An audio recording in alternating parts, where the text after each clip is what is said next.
Hey, welcome back. Joe here from Home Studio Corner. This is Mixed Together, Season 3. We are getting into the good stuff now. I'm going to delete some of these markers I made last week.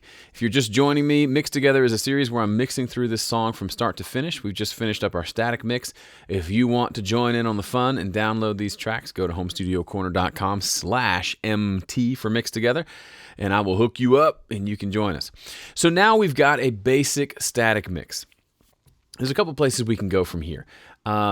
We could add some processing to our mix bus, which I'm somewhat inclined to do.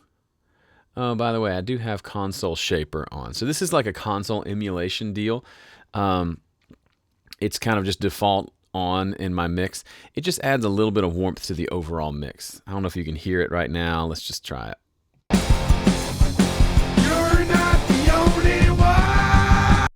Maybe a little bit warmer. I just leave it on there. It's not like a make or break it thing, but it's there. Now, what I used to do, and probably in past seasons of Mixed Together I've done it, at this point I would set up my mix bus compressor based on the static mix.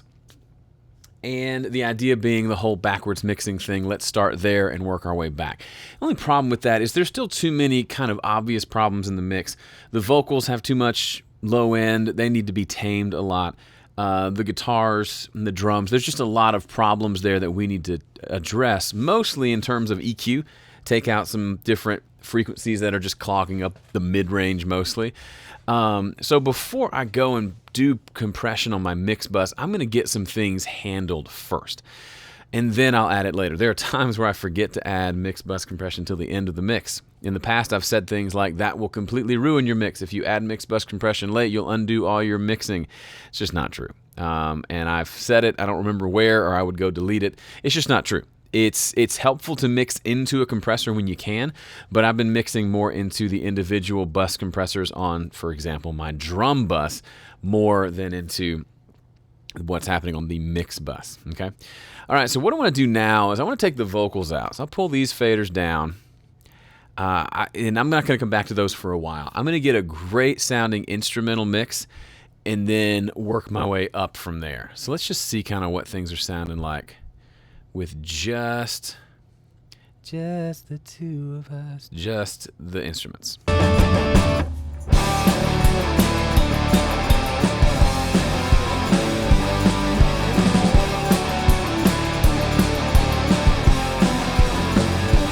I mean, that feels pretty good. If you just listened to that and I said, hey, listen to my mix, what do you think?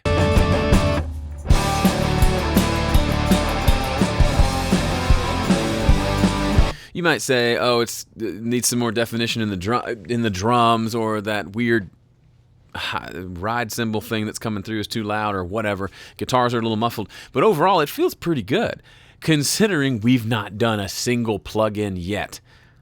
Kind of just want to sit here and enjoy the non-plug-in-ness of our mix, because once you go plug-ins, you never go back. So here's what I'm going to do. Of the things we're listening to right now, acoustic guitar won't be hard to deal with. It's not even playing right now. It's just mostly in the earlier parts of the song.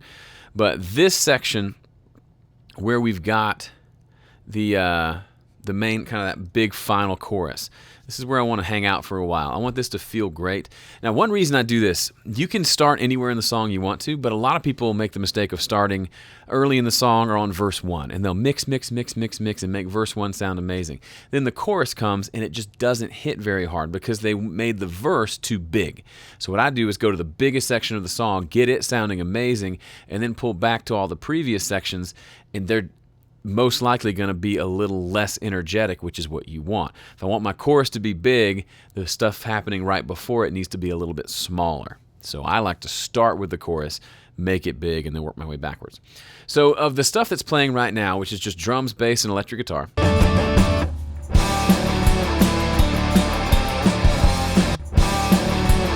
the thing that's going to take the most work and needs the most attention right now is the drums. So I'm going to take everything down, and we're going to drop down to just our drums. Now, I'm not going to go adjust the level of I'll adjust the levels of the drums a little bit, but I'm not. It may be confusing. You may think, okay, you just did a static mix. Why'd you turn everything down again? Well, first of all, I just turned down these bus faders. They were all just set at 0. So I haven't done anything. I can get back there easily just like that. Lord! But instead, I'm going to pull all the faders down and focus on the drums for a minute. Drums are the hardest thing to get right, in my opinion, a lot of times. Drums and vocals. And since drums tend to be the foundation of my mix, I want to do the drums first and then add everything to them. Got a couple different approaches to this. I'm not sure which one I'll take. We'll see what happens. But for now, let's just listen to the drums, and I'm going to do some processing on the drum bus itself. Now, this is the first time I've really pulled up this plugin. This is called the Fat Channel. This is a stock plugin inside of Studio One. I've got a couple of extra plugins here, or extra bonuses, but you should know, if you're new to me and new to Home Studio Corner, I love using stock plugins. I love using just the basic plugins that come with the software. You are absolutely capable of getting a great sounding mix using stock plugins. If you can't get a good mix with stock plugins, the answer isn't to go buy fancier plugins. The answer is to get better at mixing. Now, once you're good at mixing, a lot of times these better plugins or these different plugins or things like this that model really cool analog compressors and EQs, you'll be able to hear the difference better because you've spent a lot of time mixing, but they also will give you different tones. So you'll see me in this mix, I'll pull out the stock EQ regularly to do some subtractive EQ to find specific frequencies and take care of them, things like that. But for bigger tonal stuff, you're going to see me use stuff like this. So typically what you'll see, this top section I don't use, it's a gate. I almost never use a gate. There's a high pass filter here, lets me roll off the low end. Usually my compressor comes first, but I can swap the order. There'll be some sort of compressor here, some sort of EQ here. I'll try to introduce the plugins as I use them, but this is an EQ that I use a lot. It's got 4 bands. I can select which frequencies and then boost and cut by 16 dB. I kind of like that there are only a set number of frequencies. It gives me a lot of flexibility, but it still leaves my hands tied a little bit. The low and high frequencies are shelves, which means when I have this set to 220 and I boost it, it's turning up everything at 220 and below. So the whole low end is getting boosted, which I kind of like. Same thing up here with the high shelf. I think that's at like 12K or something. I don't even know. Doesn't matter. And then this compressor, pretty straightforward. So this compressor I've just recently started using. I really like it. It doesn't have an attack setting, so I don't even know what the attack is. And then the recovery setting, I think the attack is somewhat dependent on the program material, but it seems like a pretty fast attack, so I have to be careful. But I do like what it does to the drums and vocals and really everything. It's a really cool compressor. But you'll see me switch this out and try a few different things. So what I'm looking for is, once you understand the basics of EQ and compression, you realize, okay, this one compressor gives me a sound even using the same settings that the other compressor doesn't, and that's what I'm listening for when I switch things out. I debated using stock plugins here, but I'm enjoying these plugins, and I think it's time for me to use some of them in some of these videos, so that's what I'm going to do now. So I'm going to hit play, and we're listening to just the drums. I'm just going to adjust these two, just this compressor and this EQ, see if we can make something cool happen. I'm not looking to follow any rules. I'm not looking for a certain amount of gain reduction. I'm just looking to make something cool. I guarantee I'll be doing something like this, which is cutting around 360 hertz. That's kind of the boxy frequency in drums. Probably going to boost some low end, maybe boost some top end, and then I'm going to compress it. And let's just see what happens. Here we go.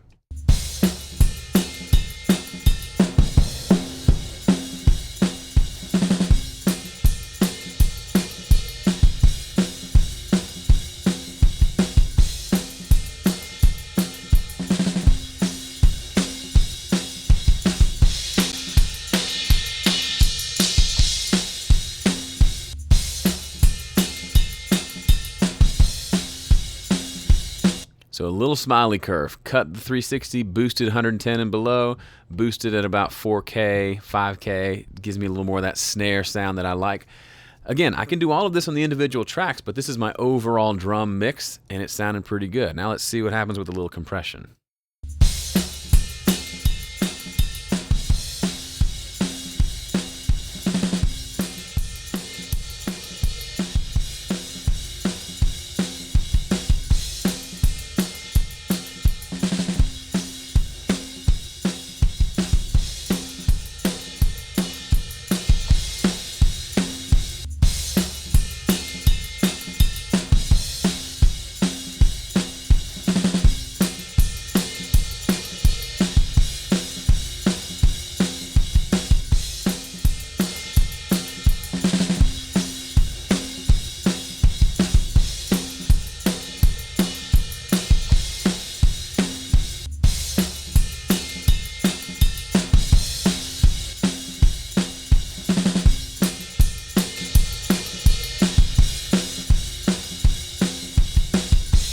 kind of like it. I don't like to go too aggressive with this compressor. It starts to clamp down too much, but I like it. It's hitting on the kick and the snare pretty evenly. If I mute it and just hit play, you'll see kick, snare, almost getting the exact same treatment.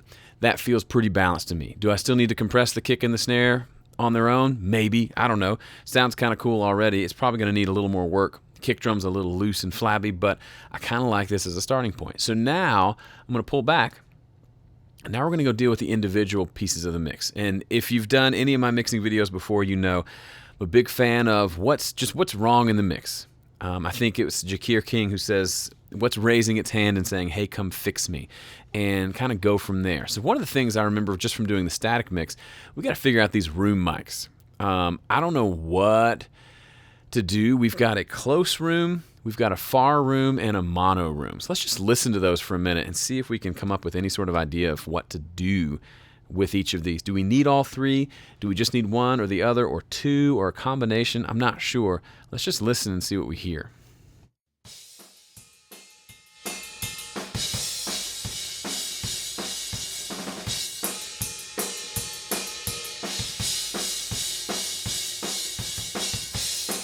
Okay, it's labeled close room, but to me it just sounds like more overheads. I'm getting just ever such a little bit of kick and snare and mostly just the cymbals. That might be cool, but I think we've got plenty of cymbals coming through our overhead track.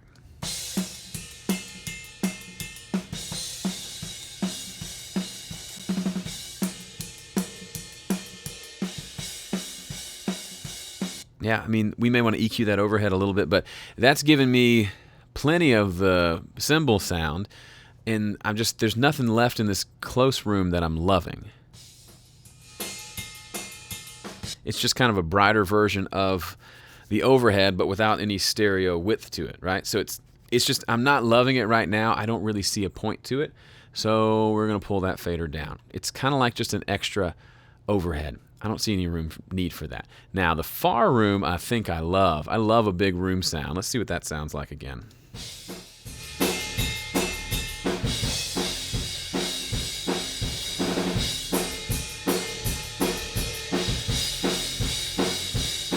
Now that's giving me more of the whole kit, which I like. It's giving me kick, it's giving me snare, it's giving me room sound, it's also giving me cymbals. I tend to think of room mics as being kick and snare reverb sounds. I don't care about the cymbals as much. I try to actually get rid of the cymbals sometimes or roll them off a little bit. I'm more concerned about what it does to my kick and especially my snare. If I can get away with a room mic and not have to use any reverb on the snare, that makes me happy. Now, one thing about this, it is very left heavy depending on just how they set up the microphones. The one on the right was getting more snare than the one on the left. So I'm going to do this. No, not that one. There's a plugin called Dual Pan. So in systems like Pro Tools, they give you two pan knobs here. You just get one here. So I could pan it like this, but I'm never quite sure how that works on a track like this. So I'm going to use this plugin that gives me two pan knobs to kind of balance that out a little bit.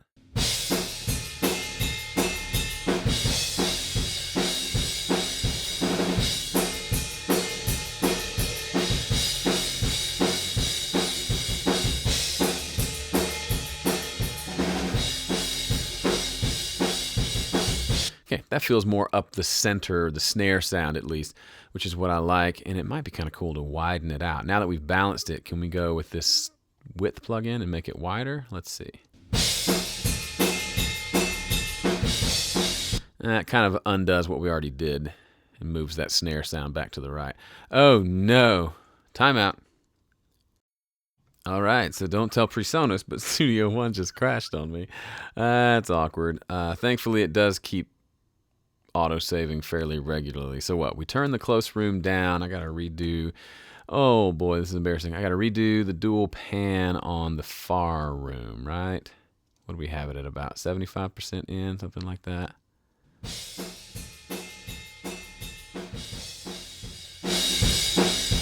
Yeah, that feels good. Great, we're where we were. Okay, now let's look at the room, the mono room. Because mono rooms can be kind of cool. All it means is just one room mic, a single mic instead of two, so it's just a mono track.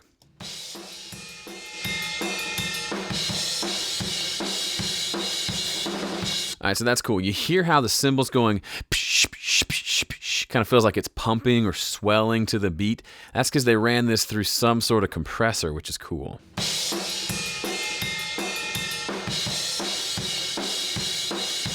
And it's mono, it's right up the middle. I love that. I'm going to try to work that into my room sound, but I'm still pretty convinced I'm going to leave the close room down and alone for now.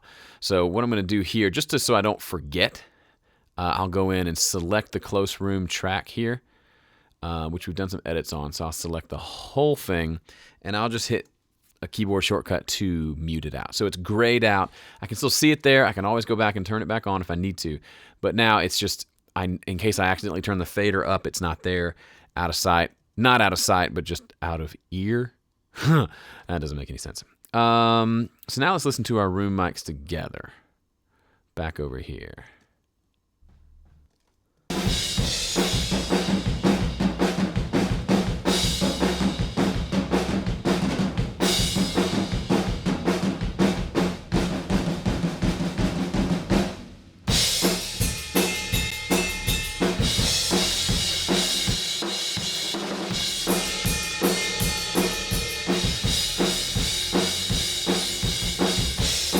Sounds pretty cool. It's very mid-rangey in the snare frequencies.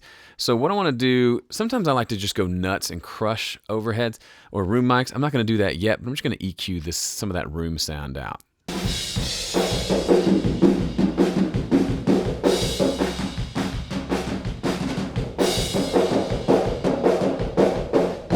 You hear that frequency that I'm boosting? Here's the track without any EQ.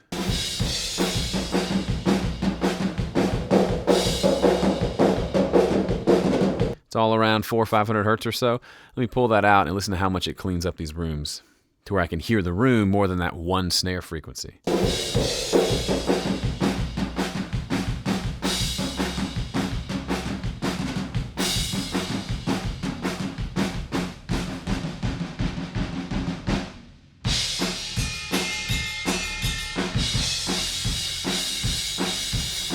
My normal inclination is to roll off the high frequencies. I'm going to leave them alone for now. I've not determined they're actually a problem. They might be later, but let's just leave that alone and just see how that sits with the rest of the drum mix.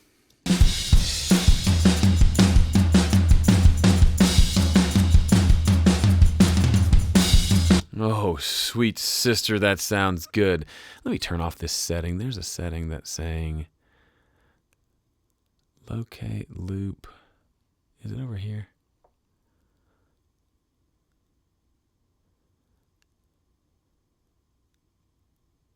Okay, never mind. I'll figure it later. There's something that keeps changing my loop point. I know what the setting is. I just got to go find it again. Anyway, that sounds really, really cool. All we've done is gotten rid of one of the rooms, turned the other rooms up a little bit, EQ'd out some of the mid-range. That's feeding into our drum bus that we already added some EQ and compression to, and already we sounded like we got a drum mix.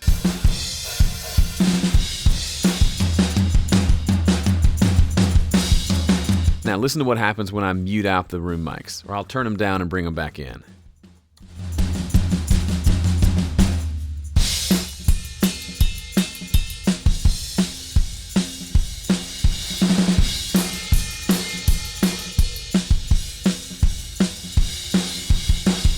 It's infinitely better than a room reverb because it's just got so much good mojo happening. So if ever you record drums, let this be a lesson. Even if you don't have good proper room mics, or you just have one room mic, or you don't have a matched pair, none of that matters. Even if it's not a big room, you could throw a couple of mics down the hallway in the kitchen and leave the studio door open, and you'll possibly get a great sounding room sound that you can blend in that sounds way better than anything you'd get with a reverb plugin. I mean, it goes from sounding dry to sounding huge and amazing.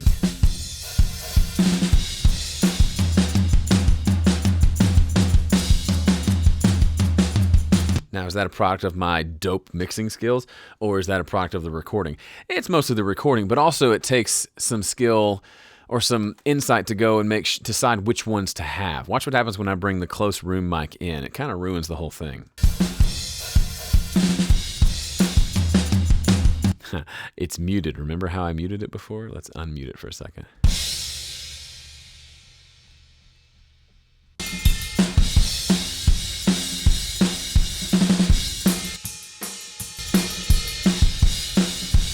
That close room mic, it wasn't that bad. I lied. It didn't ruin it. But when we were doing our static mix, you may remember I was trying to find that weird where that ride cymbal was jumping out in the mix. I think it was that close room mic. It doesn't seem to be doing it now that we've gotten rid of it. I'm really digging this drum sound, and we've done what? One EQ, one compressor, and another EQ on the room mics, and that's it? Dude, this is going to be a killer mix. I'm already feeling excited about it. Let's see what happens when we introduce drums or a bass and electrics back in.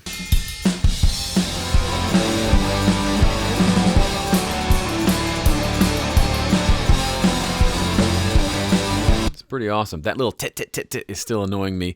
We'll figure it out eventually, but for now, I'm feeling really good about this. So download the tracks at homestudiocorner.com/MT and go mix the drums. Maybe you can find a different variation that works well where you use the close room mic and you ditch the overhead, or maybe you use everything.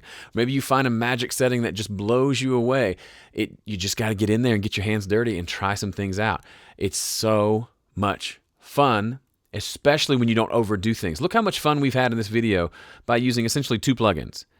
One that had an EQ and a compressor on it, and another that had an EQ.